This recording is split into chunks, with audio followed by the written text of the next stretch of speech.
bem-vindos. Estou super, hiper, mega feliz de, juntamente com a pós em Gestão Pública Municipal, com a parceria junto à CAPES e também agora junto à UNIR, poder ministrar esse módulo para vocês, né? É dentro do direito administrativo, de grande importância e relevância, tanto no cenário econômico, quanto social, quanto cultural. E também dentro do nosso cenário jurídico atual, né? O direito administrativo faz parte. Então, eu quero agradecer primeiramente, antes de me apresentar, a nossa querida Dark, pela dedicação, paciência, a todo tempo a gente tentando fazer os ajustes necessários, e ela sempre participativa, e a gente aqui na correria de sempre, né? Hoje, quarta-feira, com cara de sexta de feriado, porque o trabalho é gigantesco. E quero agradecer também ao nosso coordenador, professor Vander, tá? Por todo o apoio. Hoje eu precisei conversar com ele por telefone, de prontidão ele já me recebeu, juntamente com a Dark, tirou todas as dúvidas. Então, deixa a gente um pouquinho mais tranquila, né? Que essa modalidade à distância ainda requer muitas dúvidas para o docente. Pessoal, meu nome é professora Alessandra, eu sou docente na Unir Campus Cacoal, sou dedicação exclusiva 40 horas e ministro disciplinas no curso de Direito. Sou docente tanto no privado quanto no público há 18 anos. De Unir, já estou indo para o 7º ano. E já ministrei aulas em pós, em mestrado, à distância. Quem quiser depois dar uma olhadinha lá no meu currículo Lattes para verificar. Tenho uma verdadeira paixão pelo direito administrativo. Eu já ministrei pós-graduação aqui na Unir de Cacoal, também em Gestão Pública Municipal. Foi ótimo, foi um aprendizado riquíssimo para todos nós. E eu sei que os alunos ficaram bem contentes, porque nós entramos de uma forma e sairemos de outra. E, pessoal, eu estou de óculos, então às vezes eu tiro para conseguir enxergar, tá? Então vocês não reparem muito, não. Então vamos lá, quando eu tiver que ler, eu preciso tirar. Pessoal, eu deixei disponível para vocês o nosso plano de ensino. Quero dizer a vocês que ali está todo o nosso inventário, dividido em 3 módulos específicos, tá? Aí eu coloquei ali na ementa 1, 2 e 3, e seus respectivos tópicos. Então, não tem como se perder. Eu deixei disponível também uma doutrina para vocês em PDF, só que fica a critério de cada um de vocês, caso tenha alguma preferência, a gente já vai tratar sobre isso, tá? E o objetivo geral do nosso módulo propriamente dito é nós estudarmos licitação, contratos e convênios. Como é que a gente vai trabalhar para a gente conseguir compreender todo esse instituto? Nós iniciaremos com a conceituologia básica lá do direito administrativo, lá do direito, para a gente poder compreender como é a função administrativa e aonde entra o direito administrativo, dentro do que a gente almeja. Depois que a gente passar por essas noções preliminares, nós entraremos, portanto, lá na licitação, que eu coloquei lá no 2º módulo, no nosso próximo encontro, tá? Nós teremos encontro na data de hoje, depois na data de 13/5, depois 18/5, tá? Tá tudo discriminado no plano de ensino para vocês. A gente sabe que quaisquer alterações são passíveis a qualquer momento. Aí a Dark vai me orientando da maneira correta, caso a gente precise fazer alguma retificação, tá bem? Quem tiver dúvida pode me chamar no chat, eu vou tentando responder na medida do possível, mas a gente precisa correr um pouquinho, porque a gente tem muito conteúdo para ver. Só que antes eu quero tratar com vocês de algo específico referente à indicação bibliográfica, tá? Eu acredito que dentro do nosso curso, do nosso módulo, nós tenhamos especificadamente cada um com uma formação acadêmica.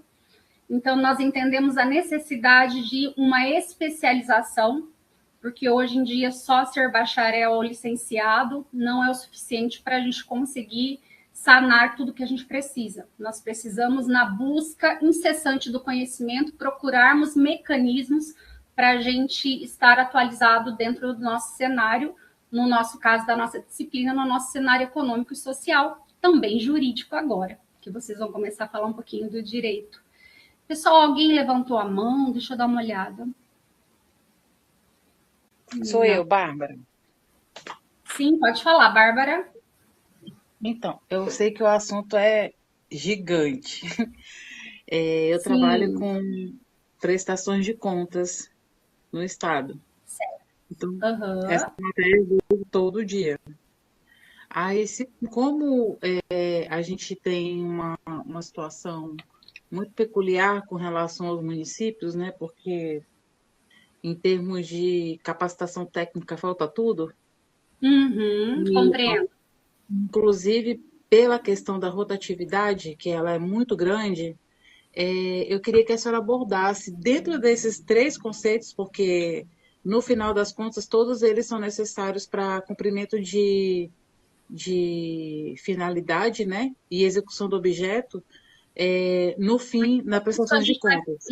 isso a gente vai falar quando nós entrarmos no ato administrativo, porque os atos possuem pré-requisitos necessários para que ele exista.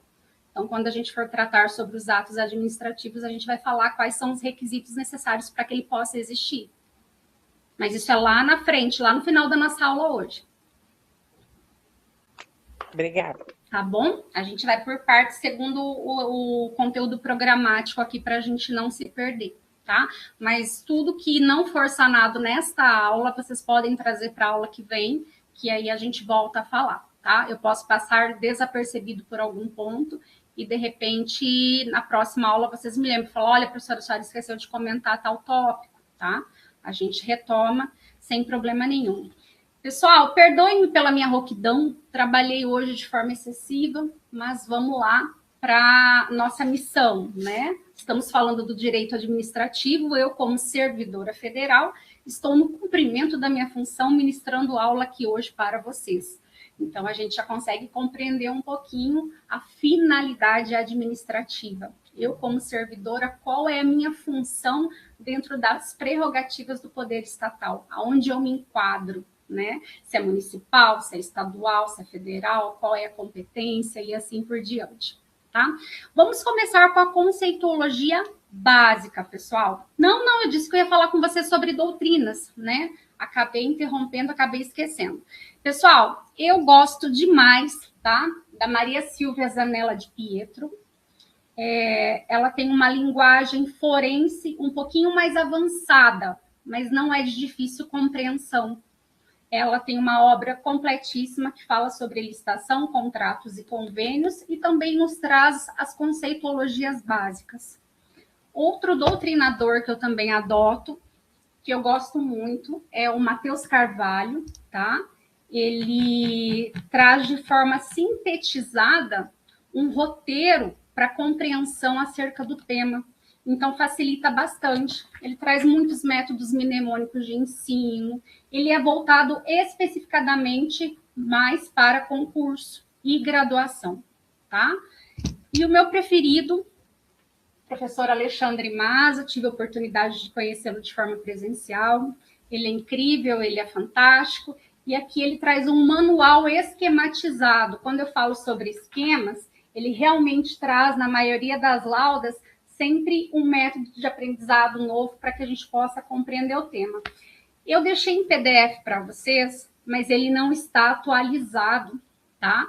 Lembrando que nós tivemos alterações recentes com a nova lei de licitações, a 8666 deixou de existir e ela foi substituída pela 1433 de 2021, tá? Então, essa doutrina disponível, a gente vai conseguir aproveitar somente o conteúdo programático quanto as noções basilares do direito administrativo.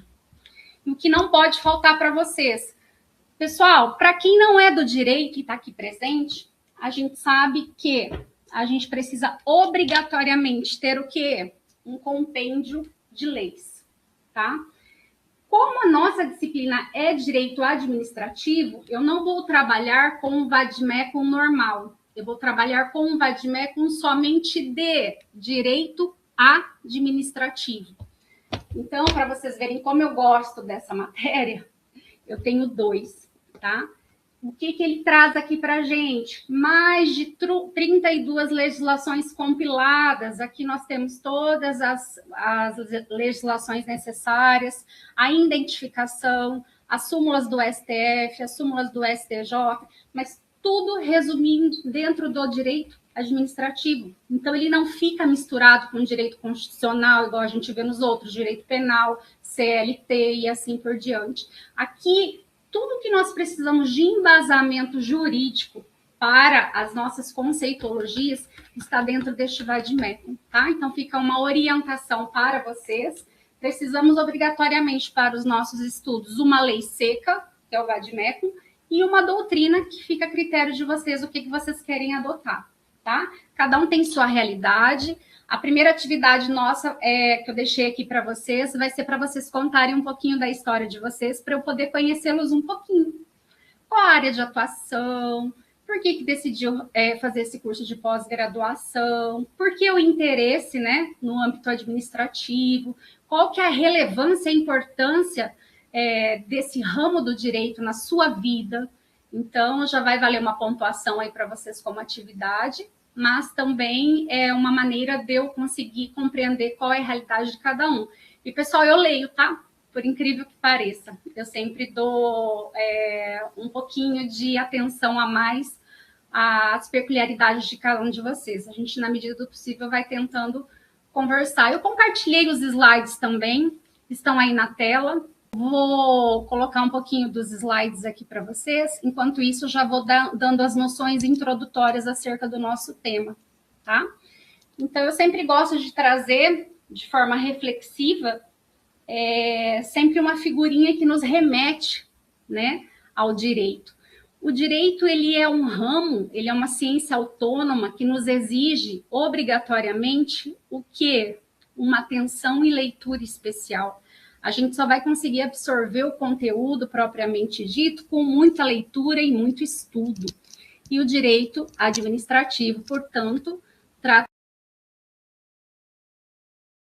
da atenção especial a uma coletividade. Oba, vamos retornar. Dark, muito, muito obrigada. Deixa eu ver como é que eu estou aparecendo aqui na tela para vocês, que estava nos slides. Então, vamos deixar um pouquinho da tela, senão a gente vai perder muito tempo ali nos slides, e os slides vocês têm aí para fazer as pesquisas no momento que for mais oportuno para cada um de vocês, tá? A gente tinha iniciado, portanto, qual é a conceituologia do que é o direito. Eu disse para vocês que o direito sempre vai ser aquele conjunto de normas, regras, princípios, tudo que nós temos de embasamento para que a gente possa aplicar dentro da nossa disciplina, que é o direito administrativo. O que é mais importante nessa conceituologia? São as condutas oriundas e praticadas dentro de uma sociedade. Como nós devemos agir hoje dentro da sociedade? Nós devemos ter moral, nós devemos ter ética, nós devemos nos adequar dentro dos padrões legais necessários para que a gente possa sobreviver nessa sociedade tão moderna. Exemplo, tecnologia, a gente precisa o quê? Sempre estar avançando para a gente conseguir acompanhar. Olha as nossas aulas, vocês estão longe de mim e eu aqui ministrando para vocês, ou seja, um constante aprendizado sempre. Então, o direito sempre vai ter essa conceituologia que ele não é só, ele é um conjunto. E dentro deste conjunto nós temos vários itens que nós conseguiremos, portanto, trazer uma conceituologia geral. Então, eu sempre gosto de Miguel Reale, ele traz que o direito é um conjunto de normas, regras e princípios e, portanto, conseguimos dessa forma desenvolver as nossas condutas dentro de uma sociedade. O comum numa sociedade é nós desenvolvermos as nossas condutas de forma reta. No direito, nós temos uma palavrinha que advém do latim, chamada directum, tá? O que é o directum? É seguir sempre em linha reta. A partir do momento que eu desvirtuo a minha conduta, o que vai acontecer dentro dos padrões oriundos de uma sociedade? Obrigatoriamente eu terei o quê? Que sofrer algum tipo de penalidade. Para isto que o direito serve. O direito ele é justo, a gente precisa manter o equilíbrio e procurar subsídios necessários de acordo com cada caso concreto, tá? Então, a princípio, a conceituologia do direito é isso. Agora, como nós iremos conceituar o direito administrativo? O direito administrativo também vai partir desta premissa. Nós temos, portanto, o direito administrativo como um conjunto específico de legislações esparsas, de normas, de princípios, de um grandioso arcabouço sobre legislações, porque ele não é um direito como o direito privado. Como funciona o direito privado? Quando nós falamos lá no direito civil, Lei 10.406 de 2002, tratamos o quê? De pessoas, bens, negócios jurídicos. Saímos da parte geral, partimos para a parte especial. Lá nós começamos o quê? Direito das obrigações, direitos de empresa, e terminamos lá no item 5, que é sucessões. Portanto, o direito civil ele é um compilado uno de leis. Uma lei esparsa ou outra nós utilizaremos no direito privado, mas ele sempre vai reger as relações oriundas no direito privado, tá? Enquanto no direito administrativo nós não temos um compilado chamado Lei de Direito Administrativo. Nós temos inúmeras leis que vão trazer embasamento para a gente conseguir concretude e conseguir trazer para o nosso direito administrativo e, dessa forma, aplicá-lo e fazer com que a máquina administrativa dê andamento, dando o quê? Sequência às suas prerrogativas legais, revestidas pelo poder estatal e também pelos seus servidores, né? As pessoas que representam o poder estatal. Então, a gente vai partir desta premissa para a gente conseguir entender. Então, o direito administrativo, ele não é um direito compilado de leis, portanto, ele possui legislações esparsas para que a gente consiga, obrigatoriamente, saber sobre a conceituologia dele. Tem um slide aqui específico, aqui eu já trouxe para vocês sobre o conceito do direito, a palavrinha directum, conceituologia do que é o direito, depois vocês leem com calma, conceituologia da administração pública, conceituologia do direito administrativo.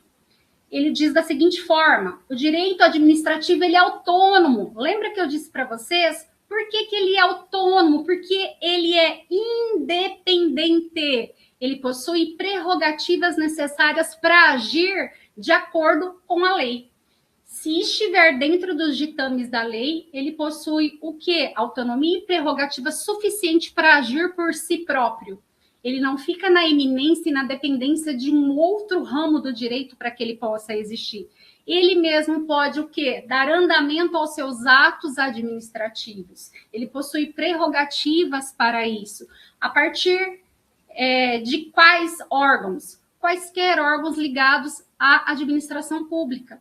Hoje nós temos diversos, a gente vai falar sobre isso também. Só que a gente não pode esquecer em relação aos poderes da administração pública. Dentro dos poderes da administração pública, a gente precisa dividir por competências.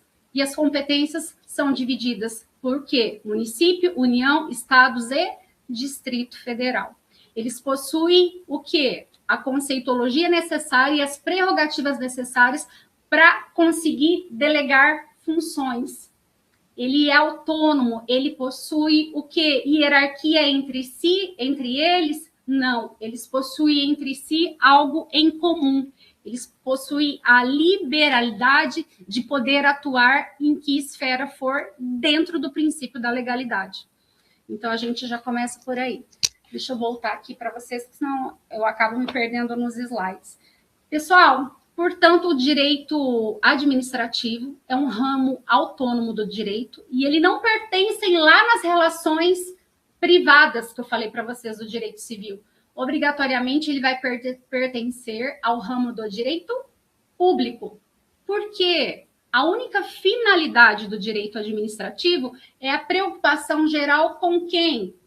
Só com a Alessandra? Não. A preocupação do direito administrativo em si é o quê? A preocupação com uma coletividade, ele precisa obrigatoriamente encontrar mecanismos e ferramentas para que ele possa atender a todos de uma vez. Ele não pode o quê? Favorecer somente um único indivíduo. Eu costumo dizer que o direito administrativo, a partir da normatização estatal, ele nos traz todas as ferramentas necessárias para que a gente possa fazer com que a máquina administrativa possa gerar e surtir os efeitos dentro de uma sociedade. Agora há pouco eu conversei com uma aluna, ela relatou a sua área de atuação, que é na área municipal, ela até comentou comigo. Aí eu pergunto a vocês, dentro da atuação dela, quantas prerrogativas dentro do direito administrativo existe? Existe um servidor revestido das suas prerrogativas que está ali naquele local para desenvolver sua atividade laboral pautada segundo o seu entendimento? Não. O direito administrativo não tem segundo o meu entendimento, mas sim o entendimento conforme a legislação pautada na coletividade. Não é um ser único. O indivíduo, o cidadão, possui direitos adquiridos em relação à administração pública? Possui. A gente vai falar sobre isso daqui a pouquinho, quando a gente dá exemplos de emissão de certidões, pedido de aposentadoria, pedido de licença maternidade. A gente vai tocar nesse assunto novamente, tá? Então, dentro do direito administrativo, lembrem-se sempre dessa nomenclatura. O direito administrativo possui uma taxonomia pertencente ao ramo do direito público. Dentro do ramo do direito público, só existe o direito administrativo? Pergunto-lhes, não. Nós temos o quê? O direito constitucional, o direito tributário, o direito ambiental, o direito financeiro e o mais interessante, o direito internacional público, porque ele se divide tanto em público quanto em privado. Então, nós temos várias ramificações dentro do direito público. Então, para que a gente possa agora trazer um método mnemônico na cabeça da gente compreender. Direito administrativo, portanto, é um conjunto de normas, regras pré-estabelecidas para atendimento único e exclusivo da coletividade. Ele não possui uma legislação, ele possui várias legislações esparsas, para que ele possa ter o quê? Um embasamento jurídico para que a gente possa fazer a função administrativa dentro do direito administrativo. É uma ferramenta que nós temos em mãos para fazer o quê? Que as condutas oriundas em sociedade tomem andamento, tomem o seu caminho, consigam desta forma o quê? Desenvolver todo o seu papel social. Eu sempre falo que nós somos o protagonista em relação à nossa sociedade, porque a gente está lá dentro da sociedade. Muitas vezes a gente não sabe nem o que está acontecendo, mas você faz parte dessa função social. Por exemplo, quem ofere renda acima de um valor X, obrigatoriamente precisa se tornar um contribuinte, ou seja, fazer a sua declaração de imposto de renda à pessoa física, ou se for um empresário, pessoa jurídica, e assim por diante. Ou seja, ele está à mercê dos ditames institucionais. Ele fica lá guardando quietinho, o poder estatal vem de forma coercitiva, faz a sua imposição e cumpre o quê? Igual eu disse para vocês anteriormente, os ditames institucionais pautados numa sociedade seriam o quê? Colocados em prática. Ou seja, dei o exemplo do contribuinte. E se ele não vir fazer a declaração dele, ele está saindo daquela linha reta do direito chamada direto? Sim, ele está desviando a sua conduta. Provavelmente ele vai sofrer a penalidade específica para o que ele ocasionou em relação à sua função como cidadão. Então, em sociedade, obrigatoriamente, nós não temos como escolher qual padrão a ser seguido. Nós temos, sim, o dever da obediência dentro dos nossos direitos adquiridos também. Tá? Deixa eu ver se alguém aqui está escrevendo. Direito público internacional. Rapaz, que medo! Gustavo escreveu isso. Pois é, Gustavo, é minha disciplina aqui no campus de Cacoal. 10º período, Direito Internacional Público e Direito Internacional Privado. Dando sequência, portanto, caso haja o descumprimento dessa função administrativa, provavelmente ocorrerá o quê? Desvio de finalidade ou improbidade administrativa. Na nossa matéria mais para frente, quando a gente for tratar de licitação, a gente vai ver o diferencial da 8666 para a nova lei de licitação.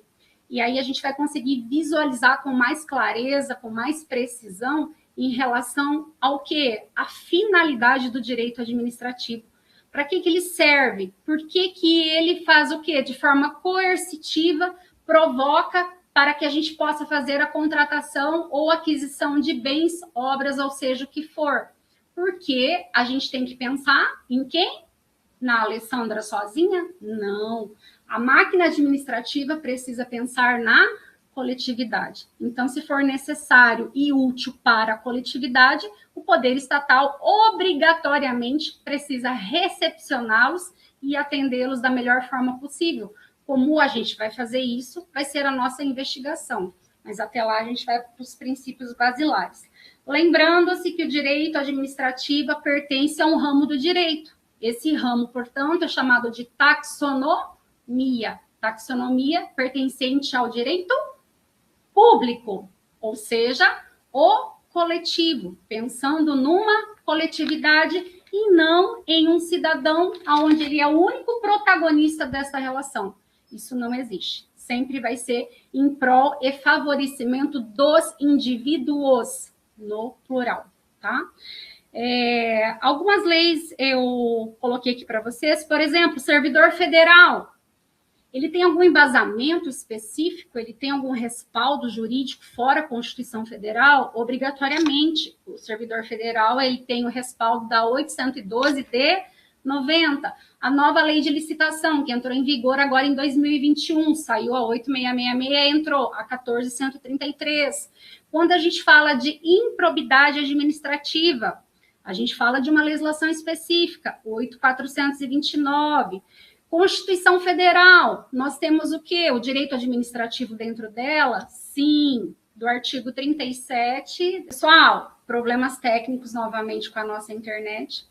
Disse a vocês, portanto, que o direito administrativo possui uma gama de embasamentos em relação a legislações, resoluções, decretos, constituições federais, resoluções e assim por diante. Todo esse compêndio que eu disse para vocês, portanto, nos trará o respaldo necessário para que a gente possa fazer com que a função administrativa ocorra o quê? Da melhor forma possível, pautada sempre no princípio da legalidade. Se nós não nos pautarmos dentro da função administrativa e do direito administrativo em relação ao princípio da legalidade, nós estaremos o quê?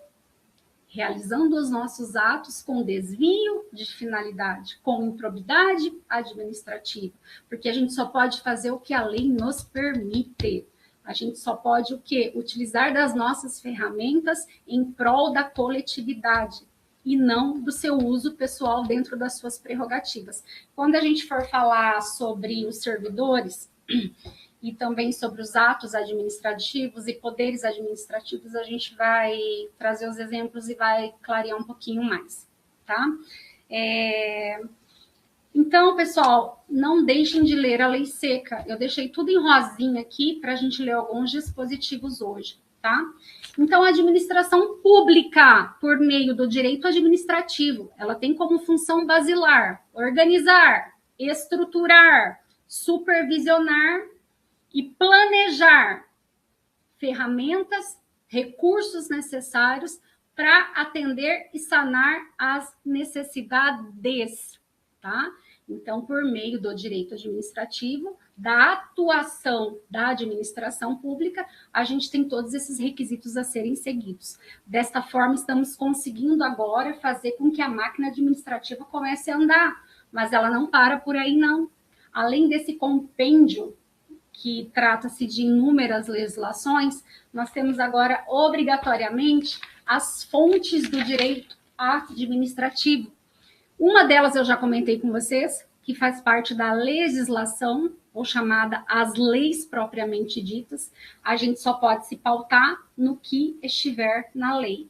Quaisquer atos designados por quem está representando a administração pública, ele não terá a legalidade. O ato pode ser nulo ou pode ser revogado. depende da situação propriamente dita, tá? Nós temos também dentro deste compêndio das fontes do direito administrativo a jurisprudência. Pessoal, o que é uma jurisprudência? Jurisprudência é o entendimento reiterado dos tribunais. No direito é muito comum nós termos uma má conduta dentro da sociedade e, com isso, nós termos o quê? Um litígio e pleitearmos algo perante ao Poder Judiciário. Procurarmos ajuda para socorrer o nosso problema. Então, quando a gente fala em jurisprudência, é um compilado de entendimentos lá no Supremo, lá em cima, não faz parte do nosso processo aqui embaixo ainda, eles já estão lá nos tribunais, nos quais eles terão o quê? Um objeto e várias decisões envolventes dentro deste objeto propriamente dito. Então, a gente tem o quê? Jurisprudência é um conjunto reiterado de decisões dos tribunais superiores. Essas decisões também fazem o quê? Dão embasamento ao nosso direito administrativo. Doutrina, pessoal. Doutrina vai trazer aquele embasamento, aquela conceituologia, o que a gente, operador do direito, vocês dentro das prerrogativas administrativas de vocês, de que forma vocês precisam empregar, por exemplo, o princípio da finalidade, o princípio da motivação, o princípio que a gente não pode esquecer jamais, o princípio da legalidade, como é que a gente vai aplicar isso? Então, a doutrina, ela nos traz ferramentas necessárias para a gente conseguir fazer o quê? Atender às necessidades dentro da legislação pertinente. Por isso, aquela gama enorme de legislações pertencente ao ramo do direito administrativo. Pessoal, costumes. Disse a vocês que para vivermos em sociedade a gente precisa ter algumas regras adotadas para que a gente consiga sobreviver dentro de uma sociedade, sempre com probidade, boa-fé e assim por diante. Os costumes, portanto, eles vão trazer para a sociedade um grau de relação entre os indivíduos. Caso a gente não consiga essa desenvoltura, obviamente nós teremos um litígio. Aí esse litígio dentro do direito administrativo, muitas vezes ele pode ser resolvido com o princípio da autotutela. Ali dentro da administração pública, a gente consegue resolver através dos atos administrativos, através dos poderes que a administração pública tem. Tá? Então, a gente não precisa muitas vezes recorrer ao judiciário para solicitar algo. A administração pública, ela possui esta autonomia. Então, ela mesmo consegue dirimir os seus atos, dependendo do caso concreto. E o que é mais importante para a gente, que eu acho que em todas as disciplinas do direito, a gente nunca deixa, né, de citá-los, os princípios da administração pública, os princípios do direito administrativo. Nós temos ali, pessoal, lá na filosofia, lá no começo do curso de Direito, lá no 3º semestre, algo muito importante. Talvez alguns não conheçam porque não são da área, chamado, portanto, de pirâmide de Kelsen. Pirâmide de Kelsen, ela tem uma hierarquia. Na ponta dela, nós temos o quê? A Constituição Federal. A Constituição Federal, portanto, ela sempre será soberana perante as outras leis. Em seguida, nós temos as leis infraconstitucionais. E, por último, ainda dentro dessa pirâmide, nós temos o quê? Os atos administrativos. Vocês estão percebendo o poder do direito administrativo por meio da administração pública? Ele tem um percentual dentro dessa pirâmide no qual ele possui prerrogativas suficientes para atuar. Então, nós temos primeiro Constituição Federal, normas, leis, e em seguida atos administrativos, tá? O artigo 5º da Constituição, pessoal, ele diz da seguinte forma: ninguém será obrigado a fazer ou deixar de fazer coisa alguma, senão em virtude da lei. A gente está falando de qual princípio aí? A própria nomenclatura já traz princípio da legalidade. Para quem estuda para concurso, para quem fez o curso de Direito, para quem já é bacharel e assim por diante, nós temos um método mnemônico que a gente chama de LIMP. que são os princípios inerentes ao direito administrativo. Só que nós temos um ênfase em relação a isso. Os princípios do direito administrativo não se pautam somente neste LIMP.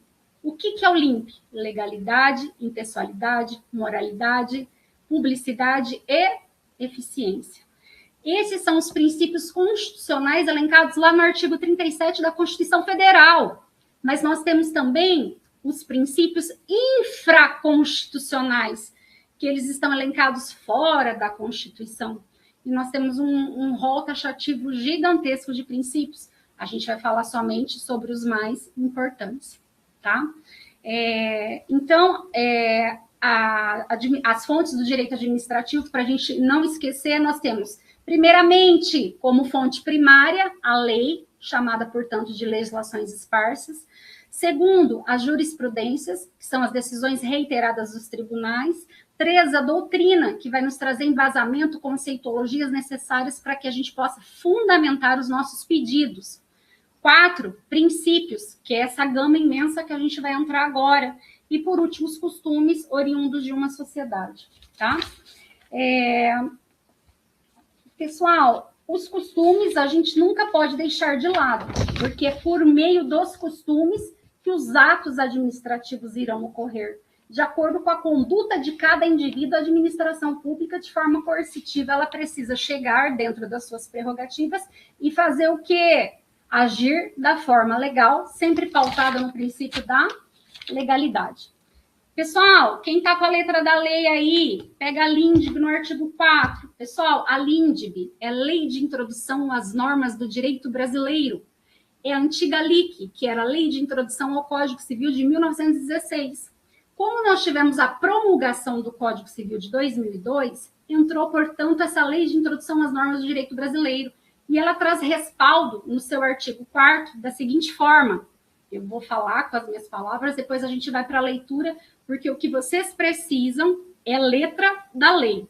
É o que vocês precisam saber. Vocês precisam da compreensão, mas na hora de dizer é a letra da lei. É o que vale, principalmente para quem está prestando concurso público aí. Pessoal, o juiz se valerá no caso de ação ou omissão. Ele vai se pautar para dar o quê? A sua sentença, por exemplo. Ele vai se pautar em algo específico. Ou seja, ele vai partir da premissa de uma analogia, vai pegar um caso comparativo e vai trazer, vai analisar uma jurisprudência e vai trazer um respaldo. Nós temos também o mais importante que a gente está falando agora, o juiz se valerá dos princípios gerais do direito. Então, eu estou aqui na LINC, Lei de Introdução às Normas do Direito Brasileiro. Artigo 4º, olha o que nos remete. Quando a lei for omissa, o juiz decidirá o caso de acordo com a analogia, os costumes e os princípios gerais do direito. Então, não temos como falar sobre direito administrativo sem adentrarmos nos princípios constitucionais e princípios infraconstitucionais. Então, os princípios serão um arcabouço para o ordenamento jurídico pátrio no que tange o direito administrativo. Fora as legislações esparsas, conforme o princípio da legalidade, a gente vai ter subsídios necessários também de embasamento dentro da principiologia. Pessoal, Celso Antônio Bandeira de Mello, ele sempre diz da seguinte forma: violar um princípio constitucional é mais grave que violar uma norma.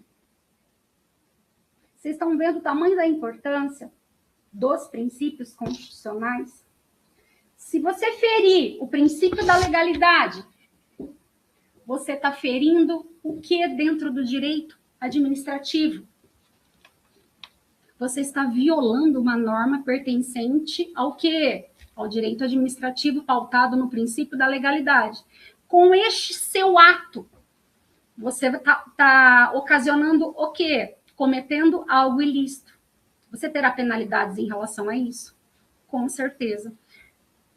Vamos trabalhar com um exemplo aqui. CTB, Código de Trânsito Brasileiro. Nós devemos obedecer essa legislação em relação a quem possui sua carteira nacional de habilitação? Quando podemos tirar a habilitação? Agora a gente já entra lá para o direito privado. O direito privado é as pessoas naturais. A gente precisa adquirir maioridade para ter o quê? Resolução dos atos na vida civil. Ou seja, os seus reflexos só vão vir a partir da maioridade. Claro que a gente tem casos específicos que também a gente pode conseguir antecipar essa maioridade, tá? Que é dos 16 aos 18. Mas suponhamos, completei 18 anos, eu ganhei de presente do meu marido um veículo automotor. Obrigatoriamente eu preciso do quê, pessoal? Tirar a carteira de motorista. Muito bem. E eu, dentro dos meus padrões oriundos da sociedade, decido que eu não quero. Eu, Alessandra, tenho essa autonomia como cidadã? Eu tenho esse diferencial de ser diferente de todos, só pelo simples fato do meu entendimento ser, eu não preciso de uma carteira de habilitação? Não, eu preciso entender que se eu quiser ter um veículo automotor e conduzi-lo de forma legal, eu preciso do quê? Da minha carteira de habilitação, ok? Ótimo. Aí ganhei um presente do meu marido, uma Ferrari vermelha, aquela mais completa, aquela mais bonita, e passo na avenida principal aqui de Cacoal a 120 por hora. Semáforo estava no amarelo, quase no vermelho. E eu ultrapasso esse semáforo. Qual a minha conduta, pessoal? Eu estou agindo de forma legal? Eu estou desviando a minha conduta. Portanto, a administração pública tem poder suficiente para quê? Para vir me autuar. Só que essa pessoa que está representando a administração pública, ela me conhece. Minha aluna trabalha no departamento específico que cuida das multas. Ela diz, eu vou aplicar para a professora Alessandra algo diferenciado. Ela pode? Não. Obrigatoriamente, ela tem que seguir o quê? O que a letra da lei diz. Se tiver uma penalidade imposta de perda de habilitação, multa e etc., eu, Alessandra, estou com a teoria do risco. Eu escolhi optar dessa forma. Então, eu, pessoa física, atuei dessa forma, a pessoa jurídica, com as suas prerrogativas, vai vir e vai me atuar de forma legal, porque o princípio da legalidade diz, temos que seguir as regras de trânsito. Então, isso aqui só para a gente não esquecer. Lembrem-se sempre, violar um princípio constitucional é muito mais grave do que violar uma norma. Então, a gente nunca pode deixar o direito da legalidade lá de lado, tá? Pessoal, aqui eu trouxe um exemplo até que é muito engraçado, até um tanto esdrúxulo, mas vamos lá. Aparecida do Norte é uma cidade localizada no estado de São Paulo. Por meio de um decreto municipal, o prefeito decide, conforme o seu convencimento e o seu entendimento, que as mulheres que tramitam dentro da cidade estão proibidas absolutamente de utilizar mini saias. Esse decreto dele, ele violou algum princípio constitucional? Aonde está descrito? Qual lei está descrita que essa atitude em sociedade não pode ser realizada? Ele está entrando lá na moral e na ética, lá atrás do direito, pensando no livre convencimento e no seu persuasão próprio. Ele não está seguindo a letra da lei.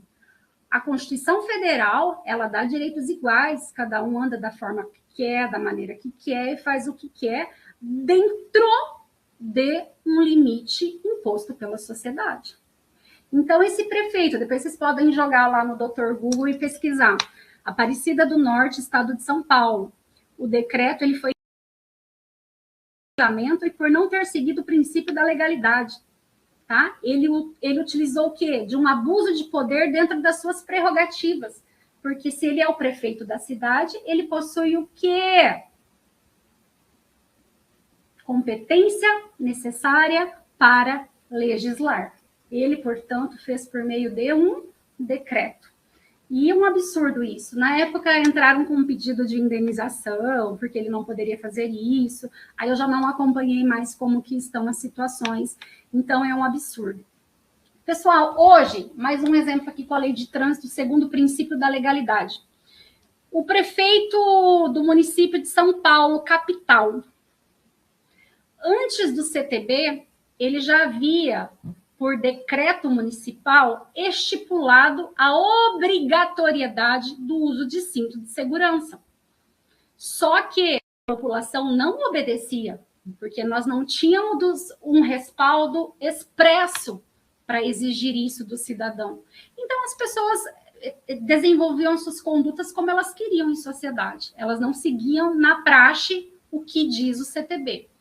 Hoje, com a promulgação, como nós temos uma lei específica, dentro da cidade de São Paulo, se uma pessoa não utilizar o cinto de segurança, ela estará infringindo alguma lei? Sim, princípio da legalidade. Pessoal, não tem como errar esse princípio. Fugiu da lei, desvio de finalidade.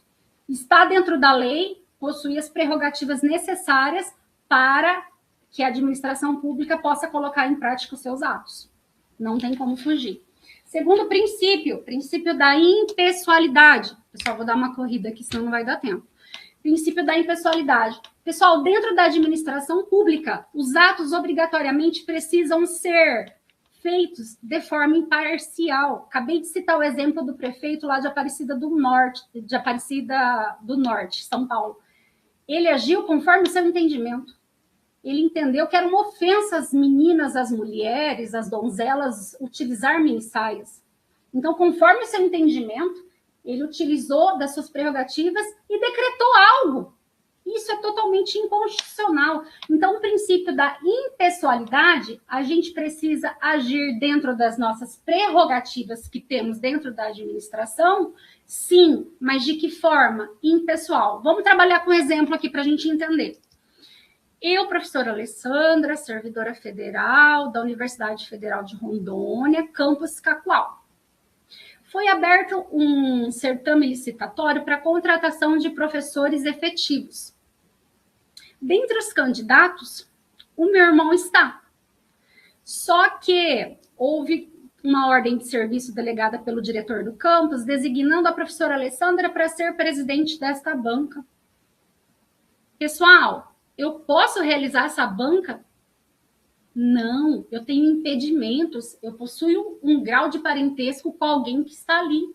Então, a gente precisa ser o quê? Imparcial. Princípio da impessoalidade. Nós não podemos misturar o nosso entendimento com o ramo do direito, que é essa ciência autônoma chamada direito administrativo. Nós não podemos ter, dentro da administração pública, favoritismo, privilégios e discriminação. Com a Lei 8666 lá de licitação, a lei antiga, nós tínhamos as modalidades de licitação. Portanto, a administração pública, ela empregava da pior forma, dando todos os feixes para que ocorra a improbidade administrativa, porque ela fazia com que o certame ocorresse de forma, com tanta documentação, com tanta abertura de envelopes e etc., que a gente vai falar sobre isso também, que ela permitia que houvesse um desvio de finalidade ali. Então, ela não agia de forma impessoal. Ela ajudava com que a administração pública favorecesse alguma empresa em troca de algo. Então, aí ela já cometia algo ilícito e dentro do direito ela teria penalidade específica para isso. Então, a administração pública, o representante legal ali que está dentro das suas prerrogativas, precisa obrigatoriamente, no exercício da sua função, ser impessoal, fazer com que seus atos administrativos sejam pactuados de forma impessoal. Pessoal, o princípio da impessoalidade é um dos requisitos da validade do ato, tá? Deixa eu ver aqui se é a DARF, pessoal. Não, não é, tá tudo ok aqui. O artigo 2º da Lei 9784, ó, nossa lei aqui de novo, 9784, já deixei tudo prontinho aqui para a gente não perder tempo. Olha lá o que diz o artigo 2º. A administração pública obedecerá, dentre outros princípios, o princípio da legalidade, que nós estamos falando desde o início da nossa aula, princípio da finalidade, da motivação, razoabilidade, probabilidade, moralidade, ampla defesa, contraditório, segurança jurídica, interesse público e eficiência. A impessoalidade está aqui dentro dessa legislação? Não, mas nós temos que, obrigatoriamente, agirmos de forma impessoal. Se eu não agir de forma impessoal, eu estou sendo impeditiva perante a minha função administrativa. Lembra que eu dei o exemplo do concurso público? Suponhamos que o meu irmão é um candidato que pretende concorrer à vaga. Eu estou como presidente de banca. É claro que eu vou tentar agir de forma imparcial, mas é impossível, porque nós temos um grau de parentesco. Então, eu posso favorecê-lo de alguma forma. E eu realizando este ato administrativo, obrigatoriamente eu estou desviando a minha finalidade administrativa, tá? Que é agir com probidade e boa-fé o tempo todo, em todos e quaisquer atos administrativos. Princípio 3, princípio da moralidade. Pessoal, moralidade dentro da administração pública é manter o quê? O decoro, a boa-fé, a transparência, a honestidade. Anotem aí para vocês lerem em casa depois. A Lei 9784 de 99, no seu artigo 2º, parágrafo único, ela nos traz um respaldo em relação à moralidade. Outro artigo também, só que esse é da Lei 8.112 de 90, que são os deveres dos servidores. Obrigatoriamente, o servidor precisa dar obediência ao princípio da moralidade dentro da administração pública. Por exemplo, um processo administrativo. Professor, me dá um exemplo para eu poder entender o princípio da moralidade. Eu, Alessandra, servidora, dentro das minhas prerrogativas administrativas, eu cometo algum ato ilícito administrativo aqui dentro da institucional que feriu a honra de um colega. Eu estou agindo com a minha moralidade, com a minha ética profissional em relação a isso? Não, eu já estou desviando a minha finalidade administrativa. Eu preciso a todo tempo estar agindo com moralidade, com decoro, com boa fé em relação aos meus atos administrativos. Pessoal, hoje nós temos, acredito que tenhamos alguns alunos que trabalhem nessa área, Tribunal de Contas da União. Pessoal, o que esse órgão faz? Averigua, investiga, fiscaliza, tudo o que for dentro do direito financeiro inerente à administração pública. Ele está ali para subsidiar tudo, analisar, verificar e etc., aplicar penalidade quando necessário e assim por diante. O respaldo dele está no artigo 70 da Constituição Federal, que nos traz da seguinte forma: importantíssimo controle externo, pessoal. Artigo 70, já deixei marcadinho aqui para vocês. Olha lá, da fiscalização contábil, financeira e orçamentária dentro da administração pública. Artigo 70, a fiscalização contábil, financeira e orçamentária, operacional e patrimonial da União e das entidades da administração direta e da administração indireta. Quanto à legalidade, qual que é a legalidade, pessoal? Princípio constitucional da legalidade, pautado no que está na lei. Ou seja, Tribunal de Contas está seguindo com seus preceitos ao fiscalizar, ao averiguar os gastos públicos? Sim, ele é o principal fiscalizador em relação ao financeiro e orçamentário dentro da administração. Então, ele está dentro das prerrogativas e, portanto, ele segue dentro do princípio da moralidade. Ele seguiu a sua fiscalização contábil da maneira correta. Pessoal, o que é uma ação popular dentro do direito constitucional? É uma ação que pode ser proposta por qualquer cidadão. Eu, Alessandra, me senti totalmente lesionada com um ato administrativo ocorrido na Prefeitura Municipal de Cacoal. Eu, Alessandra, posso realizar uma ação popular? Por exemplo, houve o corte de árvores. Eu sei que isso não é permitido dentro do direito ambiental.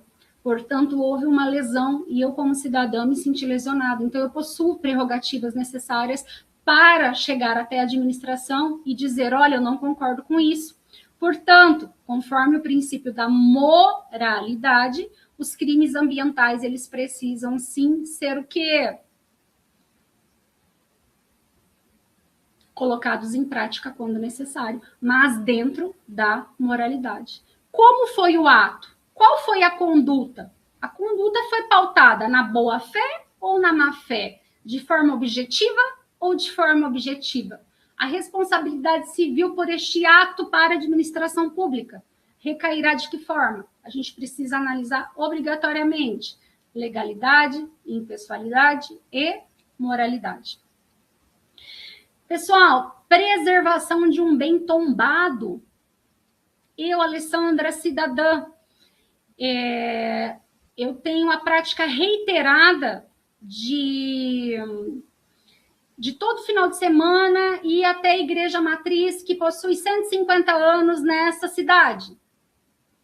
Ou seja, é um local no qual eu tenho grande apreciação. Só que a administração pública, por interesse dela mesmo, ela resolve que não quer mais essa igreja. E resolve, portanto, o quê? Realizar em prol da função das prerrogativas da administração pública, que é a supremacia do interesse público sobre o particular, retirar aquela igreja dali. Eu, Alessandra, descontente com essa situação, eu posso vir, sim, pedir a preservação de um bem, ou seja, essa igreja, pelos anos que está ali na mesma localização, trata-se de um patrimônio histórico, dentro do princípio da moralidade. Princípio 4, princípio da publicidade, também princípio constitucional. Todos os atos administrativos obrigatoriamente devem estar explícitos de forma transparente. Pergunta aos senhores, vocês sabem qual é o gasto mensal de energia da cidade de vocês? Vocês já tiveram a preocupação em procurar o portal da transparência e obter essas informações a nível intelectual para vocês se manterem informados de como estão sendo os gastos públicos? Ai, teve uma quermesse na igreja e o prefeito decidiu colaborar com valor X, Y e Z. Será que foi publicado lá para a população? De que forma? Sempre trago o exemplo de concurso público. Temos vagas disponíveis para um professor efetivo, dedicação exclusiva, com título de mestre ou doutor, e todas aquelas prerrogativas inerentes dentro de um edital de concurso. Ou seja, se você preencher os requisitos, você está apto para prestar o concurso. Caso contrário, nem adianta você fazer a sua inscrição. Você não possui o quê? Os requisitos necessários para estar dentro do certame. Daí, dentro da administração pública, fazemos todo o procedimento administrativo, só que nós esquecemos de um detalhe específico, esquecemos de publicar este edital. E aí, o que vai acontecer? Todos os nossos atos administrativos só terão validade a partir do momento em que é levado a conhecimento da população. Todos os atos administrativos obrigatoriamente devem ser levados, a não ser os casos que correm em sigilo, tá? Sigilo processual, né? Que alguns casos específicos dentro da lei que ela promove de forma específica benefícios para esses casos, vamos dizer da seguinte forma. Mas não são todos, a gente não vai entrar na esfera processual agora. Mas o princípio da publicidade, portanto, ele precisa obrigatoriamente da divulgação oficial. O que mais de importante? Pessoal, entrem lá no portal da transparência, é interessante, tá? Vamos trabalhar aqui de novo com a administração pública, mais um exemplo quanto ao princípio da transparência. Eu desempenho a minha função laborativa no âmbito da administração pública, portanto, sou dedicação exclusiva para ministrar aulas no curso de Direito, conforme a minha titulação e etc. Só que dentro do âmbito administrativo, a gente também realiza trabalhos administrativos, pedagógicos, de acordo com o nosso curso. Portanto, por ordem hierárquica, o meu chefe de departamento, que agora é chamado como coordenador, porque nós tivemos algumas modificações, ele, portanto, me delega uma função específica para que ele leve a conhecimento de todos. O que ele precisa? De uma ordem de serviço delegada à servidora Alessandra para a realização de tal ato, de tal finalidade. Ele precisa, de forma tácita, expressar o que ele quer. Precisa ser levado a conhecimento, precisa ser levado à população, precisa passar pela reunião de colegiado para que isso seja aprovado. Não pode ficar nos bastidores, obrigatoriamente. Anotem aí para vocês não esquecerem, tá? Em 2011, nós tivemos uma grande inovação dentro do direito, tratando-se da Lei 12.527/2011, que é a nova Lei de Acesso à Informação. Se atentem ao artigo 3º, ele é importantíssimo para o conhecimento de vocês e agregar dentro do que a gente está tratando aqui em sala, tá? Pessoal, outro exemplo. Um governador de estado entende necessário a criação de novos hospitais. Portanto, ele faz o seu decreto, ele traz o embasamento jurídico necessário, se pauta na legislação, se pauta na observância da necessidade coletiva. Só que a secretária lá, ela esquece de levar isso para publicação. Esse ato é válido? Não. Embora ele tenha seguido todos os ditames para que isso dê andamento, o fator primordial, que é a publicação, levar a informação do que está ocorrendo à população, porque esse dinheiro é público, esse dinheiro nos pertence, esse dinheiro é nosso. Ele, por um erro material dentro da administração pública, cometido por quem está revestido das prerrogativas para tal finalidade, acabou cometendo esse erro. A gente designa de erro material. Então, não levou à publicação, então não tem validade este ato, tá? A gente precisa o quê? Levar a conhecimento para que ele possa ser válido. Anotem artigo 5º, inciso 33 da Constituição Federal, artigo 37, parágrafo 3º, inciso 2 da Constituição Federal e artigo 216, parágrafo 2º da Constituição Federal também. E, por fim, o último princípio constitucional que faz parte daquele nome mnemônico, se lembram? Designado como LIMP, legalidade, impessoalidade, moralidade, publicidade e agora a eficiência. O que essa nomenclatura, designada como eficiência, ela traz para a administração pública? Só tomar um golinho, pessoal.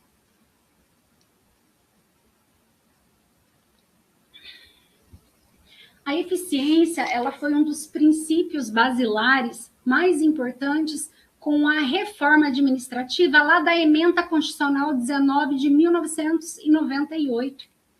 Ela trouxe como alicerce que quem está dentro da administração, que possui prerrogativas necessárias, ele precisa, de forma obrigatória, estar atento quanto à eficiência dos seus atos. Ele precisa ir na busca incessante do que, por exemplo, ele precisa da economicidade, ele precisa economizar o dinheiro público. Então, não é qualquer coisa que ele pode sair aí licitando porque a administração pública precisa. A gente precisa fazer um rol taxativo do que é mais importante, quais verbas nós temos para o momento agora, como é que isso funciona. Então, a sua eficiência, ela vai se traduzir especificadamente com os seus resultados. De que maneira ele vai trazer um resultado útil dentro do caso específico. Esse princípio constitucional, ele volta para trazer muitos resultados para a administração pública. Se todos adotassem esses atos em si, propriamente dito, na sua prática, nós teríamos muito mais eficiência dentro do serviço público do que como é hoje, tá? Eu acho que depois que a pessoa passa pelos 3 anos do estágio probatório, acho que ela esquece um pouquinho de algumas nuances. Só pode porque passa desapercebido, ela omite alguns atos, ela deixa de ser transparente, ela deixa de ter hombridade, ela deixa de agir com boa fé. Será que é somente pelo esquecimento? Eu acredito que não, né? Porque a pessoa que está ali revestida, ela foi aprovada em algo, ela assinou um termo de posse, ela foi nomeada. Então, ela sabe absolutamente qual é a teoria do risco ali do momento, caso ela não haja dentro dos princípios constitucionais. Pessoal, dentro de um órgão público, acredito que já tenha acontecido com muitos de vocês.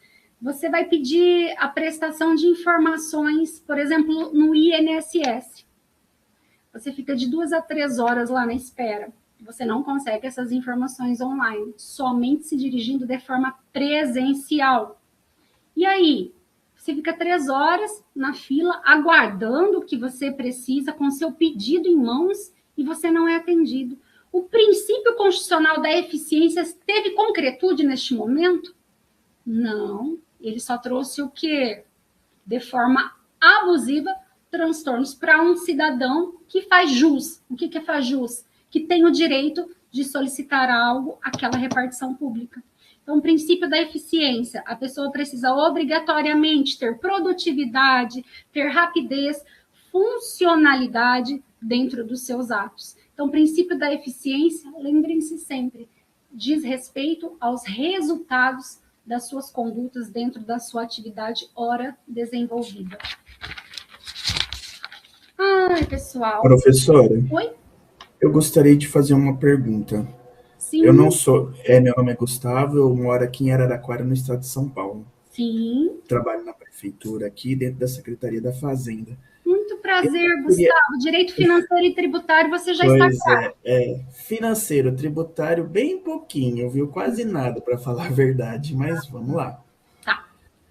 No momento que a senhora estava falando de portal da transparência, me veio à cabeça, né? Lembrei, eu nem sei se ainda vigora, porque eu não acompanho mais, sobre a questão de publicação dos salários dos funcionários. Sim. Por que eu pergunto isso? Porque até onde eu acompanhei, você tinha que publicar desde que não tivesse todas as informações. Por exemplo, o seu CPF não poderia estar completo ali, se não me falha a memória. Isso. Só que assim, eu pergunto... de informação, né? Isso, exatamente. Agora, a minha pergunta é: por que essa lei não abrange, por exemplo, faculdades? Eu não sou da área do direito, e eu não sei se isso abrange legislativo, judiciário. Eu queria, assim, sucintamente que a senhora falasse um pouquinho sobre isso. Tá. Ou se abrange e eu não conheço. É só isso. Certo. Tá bom? Obrigado. A gente está falando dentro do âmbito federal. Você falou da universidade. Acredito que você esteja se referindo a uma universidade federal, porque nós temos universidade estadual. Ou estadual, o que seja. Não necessariamente da Unir. Eu falo assim, como a lei é para todos, né? Então, eu acredito que seja para todo mundo.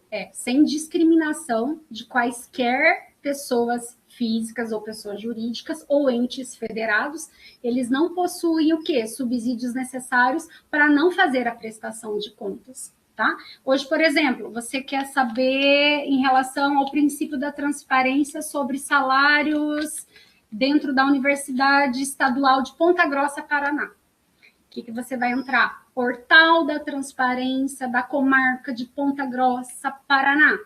E vai lá e vai ter um rol taxativo de todos os órgãos federais, e lá, estaduais, desculpa que eu falei estadual, e lá você vai procurar Universidade Estadual de Ponta Grossa. E você vai conseguir obter a informação que você precisa.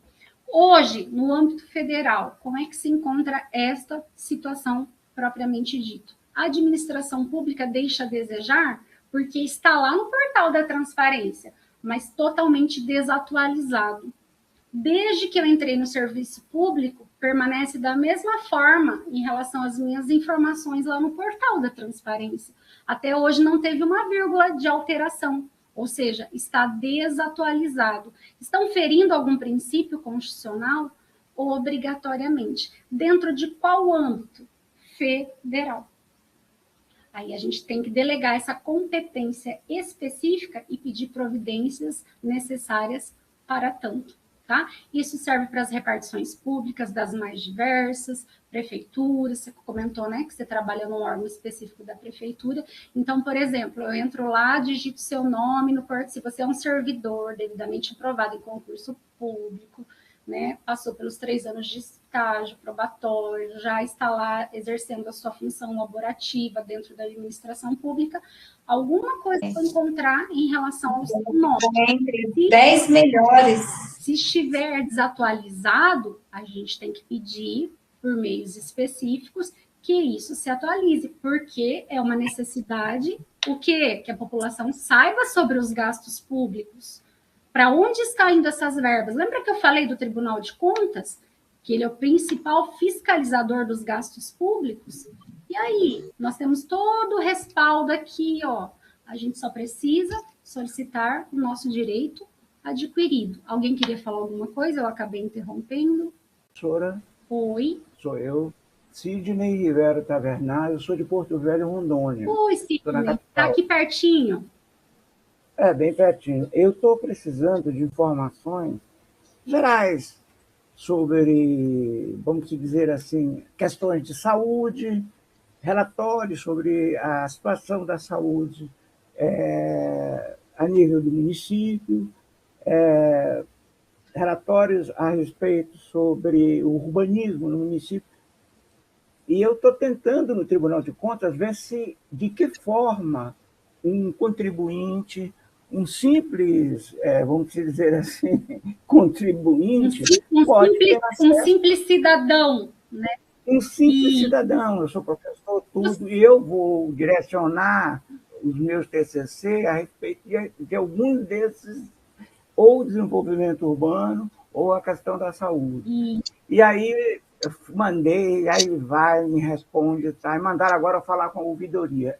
A pergunta vai ser direta. Eu tenho direito a algum relatório que eles têm? Ou é proibido? Não. Pessoal, princípio da transparência, quaisquer cidadãos têm o direito absoluto de requerer o que? Qualquer informação relacionada à administração pública.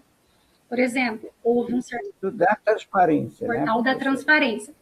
Dá licença só um minuto, professora, deixa eu só complementar a fala. Acho que o Sidney está com a dúvida, porque eu acho que ele está entendendo que a gente tem direito daquilo que só está disponível no portal, quando, na verdade, a gente tem direito a tudo.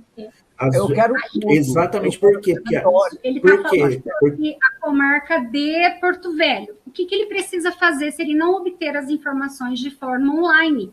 Ele vai fazer um ofício como cidadão, requerendo o seu direito administrativo, pautada nas legislações que nós temos, pautada no que diz a doutrina segundo a principiologia do direito administrativo e dizer, administração pública, eu estou exigindo de vocês que vocês me repassem as informações necessárias. Caso vocês não façam, vou até o Tribunal de Contas realizar uma denúncia.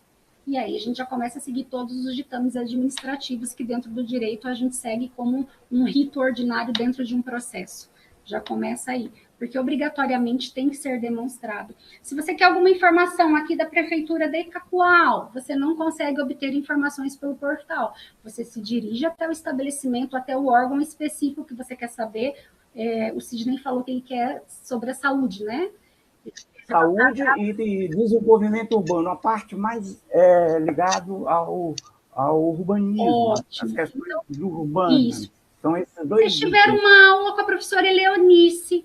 Foi ótima. Dê parabéns para diga que o Sidney se apaixonou por ela. Eu tenho 63 anos, né, e amei. Ela trabalha aqui comigo. E é por isso que eu estou querendo mudar o que eu já tinha feito. Veja bem, eu já tinha feito uma coisa, porque eu estou fazendo 2 cursos, um aqui e um lá na saúde também, especialização em saúde. Isso. Então, eu vou fazer justamente no local onde a DARC está ouvindo, trabalhou comigo na secretaria hoje, que é a Secretaria Municipal de Economia, Legal.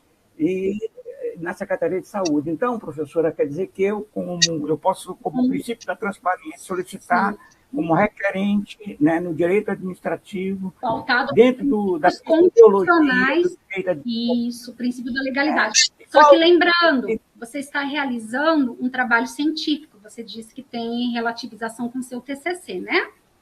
Então, você está fazendo levantamento de dados estatísticos. Na hora que você for relatar qual que é o método adotado, você vai dizer que você está trabalhando com dados estatísticos.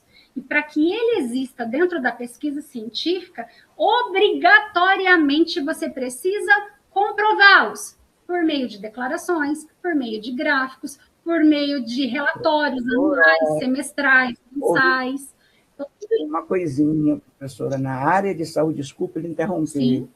Na área da saúde eu já me formei, eu preciso passar pelo Comitê de Ética da Unir, lá do Departamento de Medicina, Departamento de Saúde, para que eles possam, mas, professora, isso não é um direito meu, nosso colega que está falando lá de São Paulo, não é um direito meu, né? Então, eu teria que colocar, estou levantando dados estatísticos, mas o meu projeto é um projeto de intervenção, professor, ele não é um projeto pesquisa e ação, é um projeto de intervenção. Isso, mas é que se você trouxer dados, você vai entrar em estatísticas.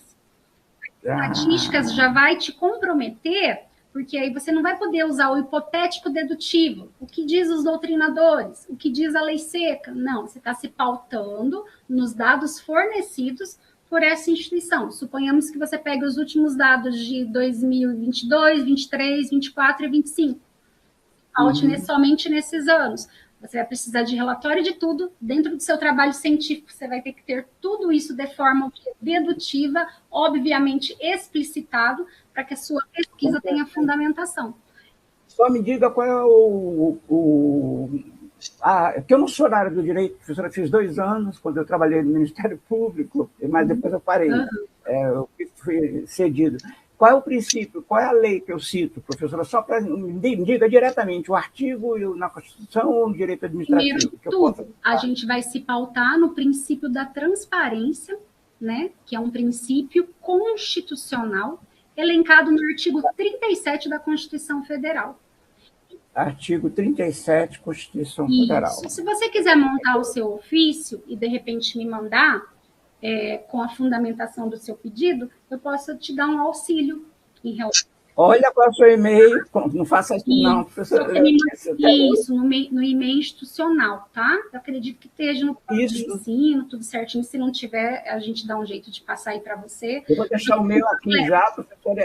E eu peço o seu e-mail pela DARC. Já deixo o meu aqui, tá, professora? Para que o seu pedido seja válido, você precisa de fundamentação e embasamento jurídico. Senão vai chegar lá, a pessoa que vai recepcionar o seu pedido vai dizer, ele não possui os elementos necessários para que a solicitação dele seja atendida. Aí o seu pedido vai ser negado e engavetado com os demais. Eu já foi passado de um para o outro, porque eu não soube fazer justamente isso que a senhora está falando. Daí o meu e-mail, professora, sidneyrt@gmail.com. Eu espero que a DARC coloque o seu e-mail também. Eu acredito que sim, mas não tem problema nenhum. Pode lembrá-la e pode me escrever também, para eu não esquecer. O meu é alessandra.oliveira@unir.br. Alessandra com 2 S, né? .oliveira@unir.br. Professora, só vou complementar aqui uma situação que eu passei. Vamos lá, sim. Teve uma solicitação, né, de um cidadão e, enfim, eu estava muito demandado com outras coisas e é aquela coisa, né, que a gente, deixa que isso depois eu respondo. Deixa que isso depois eu respondo. A gente posterga, né? Isso, não, deixa o cidadão para lá, isso dentro da máquina, né? Sendo bem sincero mesmo. Quando dá, assim, mais ou menos uns 14 dias da demanda do cidadão, a controladoria entrou em contato comigo, falou assim, Gustavo, você precisa responder o número do processo tal. Isso. Eu falei assim, mas ele tem direito? Eu falei assim, claro que ele tem direito. Mas Tá, então eu vou despachar para você e você vai esclarecer para mim. Tá. Aí eu despachei para a controladoria e falei assim, o cidadão tem o direito? Aí ela despachou. De acordo com a lei, né, que é a Lei de Acesso à Informação, ele tem direito sim. Isso. Olha só. Aí depois ela me ligou de novo falando assim, ó, e tem prazo. Ele pode ir para outros órgãos externos, não sei se Ministério Público, e requerer a informação, o que piora, né? Porque daí O Ministério Público parece que a gente ele vai promover uma denúncia dizendo que Exatamente. não foi atendido o pedido dele. Mas olha como que Exatamente. agora vocês aprenderam e vocês não vão cometer mais esse erro. Todo pedido feito para a administração pública, vocês vão trazer como embasamento que vocês aguardam pelo período X, Y ou Z, que isso vai depender de cada caso concreto e o que a legislação nos traz, o respaldo jurídico necessário ou estatístico que seja diante do seu pedido. Só que para que a administração te atenda, ela precisa obrigatoriamente ter isso por escrito. Porque se você deixou de maneira omissa lá, por exemplo, eu quero o levantamento dos dados estatísticos da saúde. Ponto. Esse é o seu pedido. Não tem embasamento, não tem prazo legal. Administração Pública da Comarca de Porto Velho, eu aguardo dentro do prazo legal, decadencial ou prescricional de 15 dias. Aí o que a gente faz? A gente já coloca lá na hora do pedido para que não possa haver nenhum tipo do quê? De negativa para o cidadão. Então a gente tem que ser inteligente ao ponto de não deixar lacunas no nosso pedido. É igual no direito, a gente vai peticionar uma peça, o advogado tem que ter uma expertise muito grande, porque além de pensar no cliente dele, ele tem que pensar na parte contrária, que vai usar de subsídios necessários para reverter a situação. Então, um pedido, ele precisa ser claro, preciso, coeso, e ele precisa obrigatoriamente ter o embasamento jurídico. Possuindo esses 4 elementos necessários, não há por que ter a negativa de um pedido. Houve a negativa, você fala, eu quero isso por escrito, eu quero que a administração pública se manifeste, se for de forma eletrônica, que me encaminhe um e-mail para que eu possa pegar esse documento e subsidiar os meus direitos junto ao órgão competente para a fiscalização de tal ato. Porque é um direito do cidadão quaisquer atos em relação à administração pública. A administração pública precisa fazer a prestação de contas, quando refere-se, né, a valores financeiros. Mas a sua ponderação foi ótima, porque, Sidney, na administração pública nós temos uma demanda gigantesca. Hoje é tudo eletrônico. É mais fácil a gente acompanhar o processo que está lá embaixo, o processo administrativo que eu digo, né?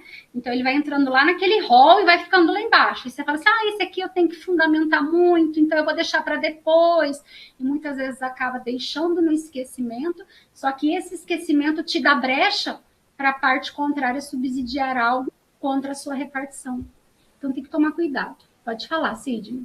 Professora, tinha um colega também falando, foi ele que também complementou minhas perguntas. Eu e ele, tem que dividir o mérito, eu e ele. Agora, tem uma coisa, professora, eu precisei de uma contagem de tempo de serviço de 1983 a 89, né?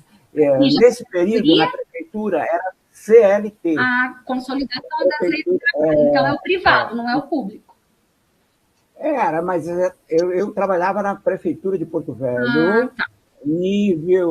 Era nível... Cargo comissionado, livre nomeação, livre exoneração. Era cargo de primeiro grau, que a gente chamaria de fundamental, e eu era funcionário desde 18 anos da administração pública. Esse tempo, depois que eu passei no concurso, em 91, não contava no cadastro da prefeitura. Então, trabalhei de 82 a 89. A prefeitura só foi aprovada o nosso estatuto em 90, né, com a Constituição 90. E aí foi um problema para mim conseguir essas filas imensas de INSS, aquele negóciozinho que é simplesmente eu tive que pagar uma advogada Depois que eu paguei, um colega meu chegou, não, isso aí tu pode entrar no portal, só que tem tempo. Você entra no portal, tem, parece que 40 segundos, 30 segundos, 20 segundos, e é milhões de pessoas no INSS pedindo aquilo.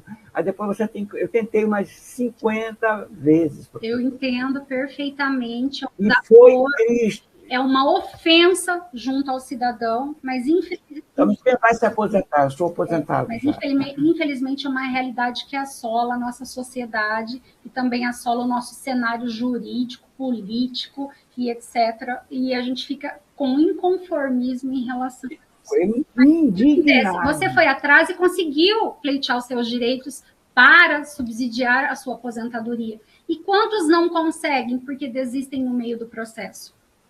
Isso, professora, porque isso. E pior aí não entende que alguns atos podem ser feitos de forma administrativa, alguns atos não precisa ser contratado advogado. Tudo que é no âmbito administrativo não precisa. Agora, fugiu do administrativo e a legislação já impôs algo, aí você precisa de um representante legal para te subsidiar em relação à sua causa específica. Mas mesmo assim, por exemplo, eu aposentei a minha mãe de forma administrativa, com a idade. Na época ela completou a idade, eu consegui entrar administrativamente, resolver tudo que eu precisava. Naquela época era tudo papel, não tinha nada eletrônico, e a gente resolveu, fomos para a fila do INSS, ela apresentou toda a documentação dela necessária, e nós conseguimos, e hoje ela tem lá o benefício dela, que subsidia o mínimo que ela precisa, mas é de grande valia. Mas se ela não tivesse o meu auxílio, ela não saberia sozinha. Por quê? Não tem conhecimento. Então, assim, igual você mas deveriam conhecimento, né? Deveriam ter, dentro do setor de aposentadoria do município, do estado, seja lá onde for, para orientar, porque também, como eu lhe disse, eu fui pelo site do INSS. Essa é 1 minuto. Você sabe o que falta, Sidney? Aplicabilidade de políticas públicas para o município. Falou tudo, professora, falou tudo. Falta aplicabilidade, colocar uma política efetiva e dizer, olha, antes de você procurar um advogado, nós possuímos aqui no município um aconselhamento para te dar a direção para onde você precisa ir. Né? Igual quando a gente recebe os refugiados, por exemplo, aqui no estado de Rondônia, nós não temos um abrigo, né? Como é que... Tem aqui na capital. Na capital nós temos abrigo de venezuelanos, professora, mas eu estou rindo. Bom, não sabia aí, tá vendo? Aqui tem. Aqui tem também, professora, que idoso não dá voto. Isso, então, desabrigados, né? Etc, né? Então, tem coisa que não dá voto, que fica embaixo da terra, por exemplo, saneamento básico, aí porque eu fui estudante de desenvolvimento urbano. Então, temos excelentes técnicos. Olha, professora, eu nunca vi colegas assim que trabalham demais, a professora Leonice, e quando eu tinha uma outra visão. Mas é isso que é o interessante. A busca incessante do conhecimento, ela nos faz refletir. Aí você fala, opa, eu Sidney, eu cidadão, eu Sidney, servidor aposentado, eu também possuo prerrogativas necessárias para eu pleitear o que eu preciso. Só que para eu conseguir isso, eu tenho que estar munido. Munido de quê? De subsídios necessários para o seu pedido. Isso não é para qualquer um. Por isso que vocês estão num curso de especialização. Me desculpe. Eu vou lhe dizer uma coisa, professora, não ofendendo, como eu trabalhei, não sou da área, estudei só 2 anos, eu era professor de faculdade, de administração tal, mas eu fiquei 5 anos no Ministério Público. Cabeça de juiz, me desculpe o termo, e bumbum de neném.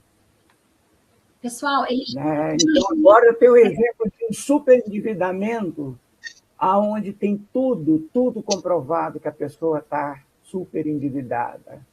E o juiz deu negativo. Pois é. Porque ao prolatar uma sentença, Sidney, ele agiu conforme o seu entendimento, ele não foi imparcial. Ele seguiu mas você pode recorrer. Ele segue, entendeu? Mas a gente tem eu não sabia que a gente poderia recorrer da sentença do juiz sem ir ainda para o Como é que isso funciona no direito? No direito, a gente entra em primeira instância e pleiteia um pedido. Eu fui lesionada, peço aí um dano material e um dano moral. Aí isso não para na primeira instância. Foi negado o meu pedido na primeira instância. Na primeira instância, a gente sobe com pedidos de recursos. Então, a gente vai para o TJ, depois a gente vai para o STJ, depois a gente chega até ao STF. Então, a gente tem chance de refazer, de revisar essa decisão prolatada na primeira instância, entendeu? Mas na primeira instância, pode-se administrativamente contestar o que o juiz falou? Na primeira, o próprio juiz, ou seja, na própria vara, já está. no processo. Quando a gente fala de juizado especial, é até 40 salários mínimos. Não é necessário representante legal, não é necessário advogado. Você mesmo pode se dirigir ao juizado e pleitear o seu pedido, desde que você saiba fundamentar o que você está fazendo. Tá? Não, eu digo assim, agora, o juiz já negou, o juiz já deu a sentença. Mas para você estar numa vara comum, você tem que ter um representante. Então, você já tem um advogado. Seu advogado pleiteou, o seu pedido foi negado. A partir desse momento, você já entra o quê? Recurso de apelação. Recurso de apelação não foi provido. Você já vai... Apelação no próprio juiz, não é isso? Apelação juízo de primeira vara, remetendo-se à primeira instância superior, tratando-se do Tribunal de Justiça. Porque ele não vai ser apreciado pelo juiz que proferiu a decisão, vai ser por um desembargador para ter um entendimento diverso. É aí que surgem as jurisprudências. Professora, eu passei por isso numa questão da Energisa, que hoje controla aqui. Mas a coisa, eu perdi... Como eu estava estudando Direito, hoje o professor é seu colega, o meu professor é seu colega, não vou evitar o nome na área de Direito aqui em Porto Velho, né? E eu estava no MP e o pai dele era procurador. E aí minha energia foi cortada no dia que eu paguei a conta, que eu renegociei. Passei 2 dias para colocar, e aí eu entrei. O juiz não me deu caso perdido em 2012? Não. Mas aí foi para a primeira... Você não recorreu? Recorri, mas só saiu o resultado em 2016, 4 anos depois. Isso, que direito é esse? É isso que Nós não temos, Sidney, celeridade processual. Por quê? O nosso ordenamento jurídico, ele segue um processo que passa por vários ritos. Então, ele é designado como civil law. Ele passa por vários: pedido, recurso, decisão, e aí a gente vai recorrendo. Então, alguns processos levam de 5, 10, 15 anos. Quando é inventário, então, vai disso para mais. Só que a gente precisa pensar da seguinte forma, que nós ainda temos como recorrer, só que o nosso sistema civil law, ele não nos permite uma celeridade processual. Nós temos uma demora no processo. Enquanto isso, os países anglo-saxônicos, como, por exemplo, os Estados Unidos, eles utilizam o quê? O common law. O common law, eles pegam um caso específico que chegou hoje na vara civil, por exemplo, pega o mesmo caso e já aplica a decisão. 4 a 5 dias você já tem uma decisão, o que a gente leva de 10 a 15 anos com o sistema civil law. O sistema common law nos propicia maior celeridade processual. Isso não é usado no Brasil. Infelizmente. Né? Nem tem interesse, eu acho que tanto jurídico, me desculpa, do Supremo, do governo federal e do legislativo. Nem executivo, acho que ele não tem muito interesse nisso. Professora, acho que só o eleitoral que segue mais rápido, né? Depende do caso ainda, né? Porque o direito eleitoral, ele envolve denúncias na maioria dos casos, né? Então, como é período de eleição, eles dão uma maior celeridade quanto ao pedido. E eles também, lembra que eu falei para vocês questão de prazo? Eles não podem perder prazo. Né? Então, por isso que época de eleição, pessoal, os advogados que atuam nessa área, eles enriquecem, tá? Porque o que há de desvio de finalidade aí, candidato que foi lá e não pode, está impedido de se candidatar e está lá na época de eleição, e brigando, e falando, e procurando subsídios e etc. Existem escritórios, professora, aqui são grandes escritórios com base em Brasília e já tem nome de pessoas já, tudo preparado já, que atuam em cada um no seu devido nicho. Deixa para lá. Quando a gente trata de ministros, né, dos tribunais superiores, realmente isso acontece. Nós estamos com um projeto aqui, eu vou levar os alunos em dezembro para uma visita orientada a Brasília. Só que eu e a professora Eleonice, a gente já conscientizou os alunos, quando a gente estiver numa sessão plenária, que não é tudo aquilo que eles vislumbram. Eles vão ver o quê? Muitas injustiças, muitas irregularidades, muitas vezes a não aplicabilidade com eficácia e eficiência do direito, porque a lei, ela existe, ela está te favorecendo, mas ela está sendo aplicada com eficácia. Esse é o X da questão. É isso que é o problema, professora. E quem fica esses alunos? A minha filha, por exemplo, está fazendo direito, eu estou triste. Eu incentivei ela quando ela era pequenininha, quando eu estava no Ministério Público, levei ela para conversar com a promotora e com o promotor. Ela ficou louca, né? Até hoje. E eu estou triste, porque é como a senhora está... A turma está terminando o curso de Direito? Décimo período. Décimo período já estão terminando. Já querem TCC, tirar obra.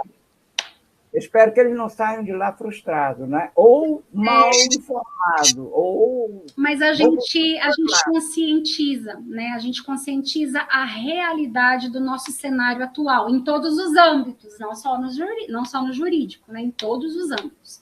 Então, a gente tenta conscientizar. Mas isso, Sidney. Mas, olha, que prazer trocar ideia contigo, conversar. A gente abraço na professora Leonice. Abraço na professora Leonice. Eu vou ver ela amanhã. Amanhã a gente tem um projeto para desenvolver, porque sexta-feira tem esse feriado, dia 1º, né? Do Dia do Trabalho. Pessoal, eu tinha mais umas 10 laudas para falar aí com vocês ainda sobre princípios infraconstitucionais. Anotem aí para quem quiser, que a gente vai trabalhar na aula que vem. Princípio da autotutela, princípio da motivação, princípio da finalidade, razoabilidade, proporcionalidade e também a supremacia do interesse público sobre o particular. A gente vai ver somente esses princípios por enquanto, porque quando nós chegarmos em licitação, nós temos também princípios específicos que dizem e regem somente o certame licitatório. E agora, com essas novas mudanças, né, da 866 para essa nova de 2021, a gente vai ter que fazer a aplicabilidade desses princípios infraconstitucionais e também os constitucionais.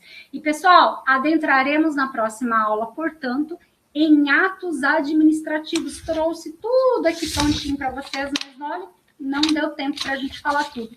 E também está nos slides, no material de esboço para vocês, tá? Então, a gente vai falar sobre o poder vinculado, sobre o poder disciplinar, poder discricionário, poder hierárquico, poder regulamentar, o mais famoso de todos, chamado na administração pública de poder de polícia, que não é um poder coercitivo, mas é um poder de persuasão, em que a administração pública pode vir a atuar dentro das suas prerrogativas, independente da situação, desde que favoreça a coletividade. Pessoal, 1h45, estamos dentro do nosso limite, até 1h30. Nosso próximo encontro, portanto, será no dia 13/5. Eu espero encontrá-los, né, aqui, mesmo distante, na modalidade à distância. Tragam as dúvidas, tragam o que vocês precisam perguntar.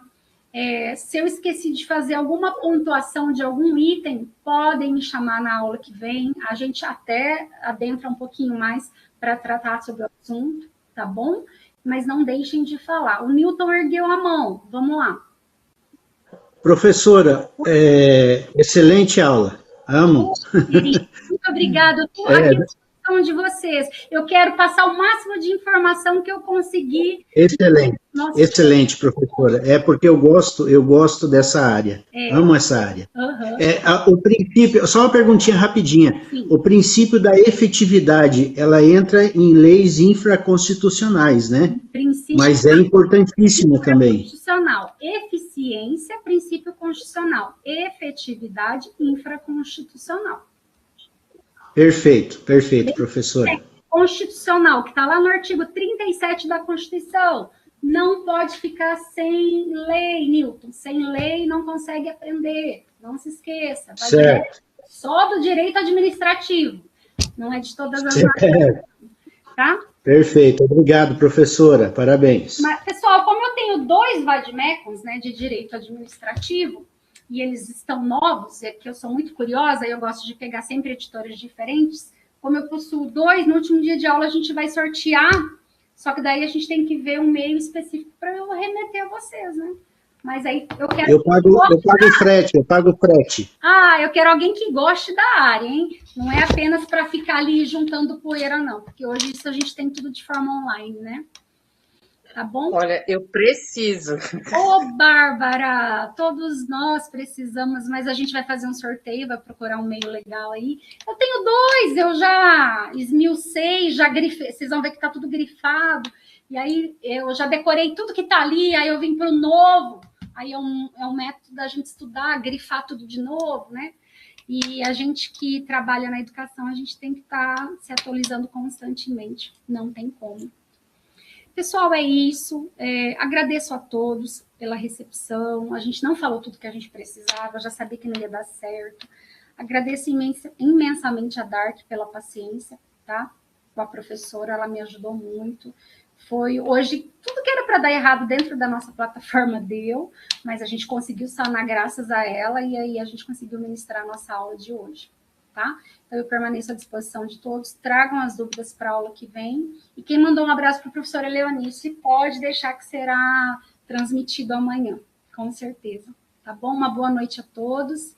E prestem atenção lá no plano de ensino, porque já tem atividade para vocês realizarem, tá? Aquela que eu vou pedir para vocês contarem a historinha da vida de vocês lá. Depois vocês se atentem ao enunciado direitinho, tá bom? Grande beijo no coração, bom feriadão aí para todos e bom final de semana.